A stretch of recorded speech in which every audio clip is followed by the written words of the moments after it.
ভাবনা কি হচ্ছে, ফ্রিজের মধ্যে তরি তরকারি রাখে, ঠান্ডা জল রাখে না, কাপড় চোপড় রাখে কেউ? কাপড় চোপড়ই রাখবো, আমার আলমারি শোকেস সব ভর্তি হয়ে গেছে। মাথা গিচে গোবর শেষ এই দেখো তাহলে ফ্রিজের মধ্যে কি করবো? আমার আলমারি শোকেস সব ভর্তি হয়ে গেছে কাপড় চোপড়ে, তাহলে কিনে দিতে হবে তো একটা আলমারি নাকি? তাহলে আলমারি কিনতে হবে, তোমার ঠান্ডা করবো।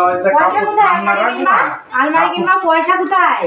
কাপড় কি ঠান্ডা রাখবা তুমি? ঠান্ডা রাখবো না, বন্ধ করে রাখবো। আমার দরকার কি? আমার ফ্রিজ আমার তরি তরকারি রাখার দরকার নেই তো, জলও রাখবো না, এইসব থাকবে। থাক তাহলে থাক, আর কি বলবো। হ্যাঁ তাই থাকবে। কিনার খাওয়ানোটা নেই, গরিব মানুষ গরিব মানুষের মতো থাকবো, সেরকম মতো ব্যবস্থা হবে। ঠিক আছে না